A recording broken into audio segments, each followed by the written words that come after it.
Hey everyone, welcome to the Kids Baking Club cooking show. I am Jill, founder of Kids Baking Club, and I am very excited to see you today. We are committed and dedicated to teaching kids and parents and grandparents the art and the love of baking and decorating. We do this by having our virtual baking classes. We do this by our monthly baking kits that you can go to kidsbakingclub.com and get our most recent baking kit, which is our Pumpkin Patch Party baking kit. It has 5 amazing recipes, 2 for dinner for a pumpkin party, 1 appetizer, and 2 treats that their kids and family are going to love to make.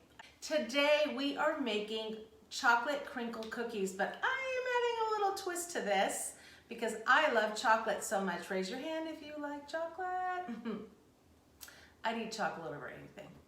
Well, there's some other things, but I really do like chocolate. So I'm calling these double chocolate crinkle cookies. Now, what's about the crinkle? The crinkle is that when we first make the dough, we're gonna put them in the refrigerator, the dough, for about 2 hours. You bring it out of the refrigerator, we've got a nice cold dough. And when you roll it into powdered sugar and you bake it, what happens is the cookie expands in the oven and it makes the cookie look crinkly. It's kind of like walking on like a cracked cobblestone pathway.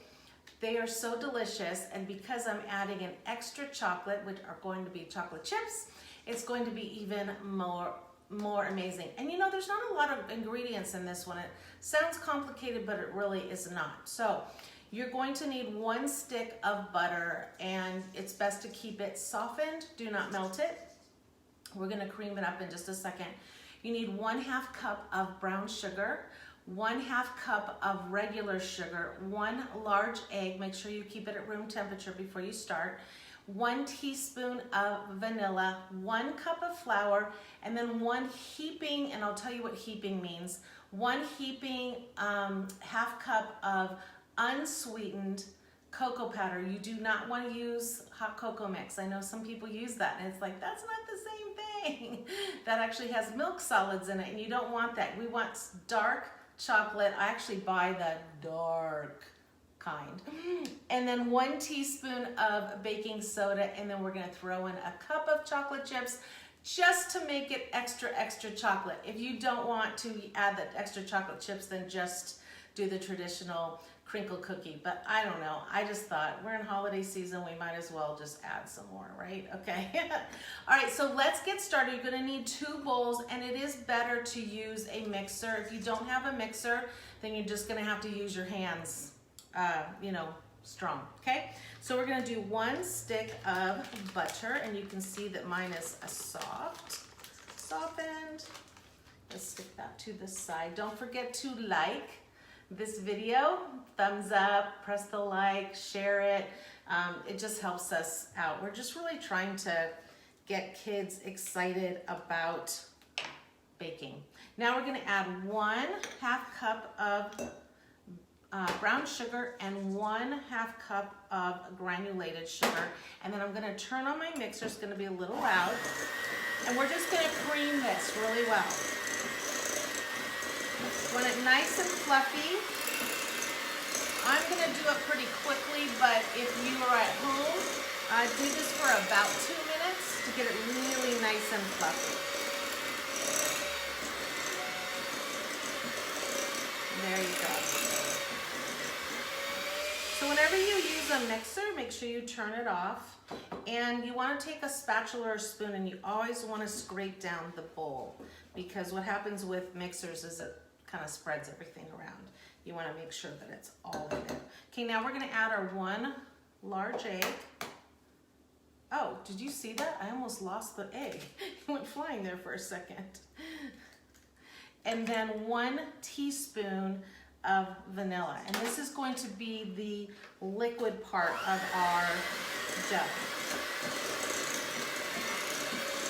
So most recipes that I teach you, I say go ahead and preheat the oven, but because you're going to be putting this dough in the refrigerator for 2 hours, You're not gonna preheat the oven until you take them out of the oven, out of the refrigerator. Okay, now I'm gonna switch over to another bowl because I wanna mix all of our dry ingredients together before we put them into the wet ingredients. Here's 1 cup of all-purpose flour, 1/2 cup, but I'm just, remember I said heaping? So do you see how there's just a little bit of a curve here? This is just what they call heaping. You're just giving it a little bit more in there. So it's 1/2 heaping cup of chocolate, unsweetened. And then 1 teaspoon of, remember to sprinkle, 1 teaspoon of baking soda. So you don't want baking powder in this one because you don't want it to lift too much. I'm gonna use a different spoon that's specifically just for dry ingredients. And you're just gonna mix that really, really well. This is amazing. You know, one thing I love about this recipe is after you bake them and cool them, you can actually stack them, put them in a bag, put a ribbon and a tag, and make a nice gift for somebody. They last really well, like for almost a week. Outside of the refrigerator, and you can keep them, store them in a tight air thing. Now we're gonna add this into that, and I'm going to use my mixer again on slow speed just to get this all mixed in together. I'm doing this with a mixer before I add the chocolate chips because I don't want to break up all the chocolate chips in the mixer. So I'm gonna just mix this together.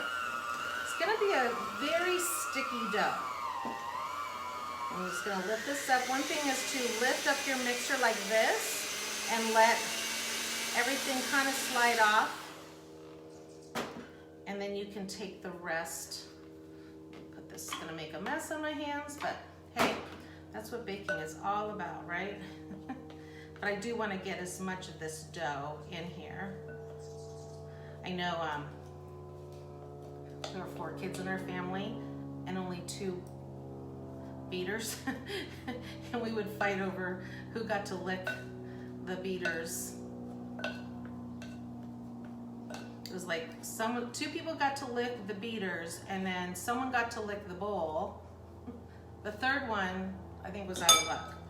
All right, so go ahead and mix that all together. And you can see how sticky of a dough it is, right? We don't want that right now because if we were to put that in the oven right now, it would just flatten. And we don't want that. We want them to be a little bit raised up. So I'm gonna add in my chocolate chips. Oh my goodness, I can smell how delicious these are. These are gonna be amazing. I'll put this into the refrigerator for 2 hours. Cover this up with either foil or plastic wrap. Stick it in the refrigerator, and when it comes out, you're going to need a baking pan with parchment paper, preferably, a little bit of granulated sugar, and then some powdered sugar. Powdered sugar, they call it confectionery sugar. We're gonna roll the balls, the cold balls, into that, and then we're gonna put it on the pan and put it in the preheated oven at 350 degrees. So just like that, I am back. I put this dough in the refrigerator for 2 hours, and now I am ready to roll it out and put it on the pan, ready to bake. This is the time you wanna set your preheated oven to 350 degrees, and we're gonna bake these for anywhere from 10 to 12 minutes. You kinda have to watch it, turn your oven light on at about 10 minutes and see if they've spread. So now that you've got your nice firm dough, you're going to take it. This is the fun part, kids. I know you guys love this stuff. So you're gonna roll it into a ball, about a 1 to 1.5 inch ball. I know that most recipes say just to roll it in the powdered sugar, but I found out something that if you roll it in regular sugar first and then the powdered sugar tends to stay on and look more white. So I'm gonna go ahead and put those on.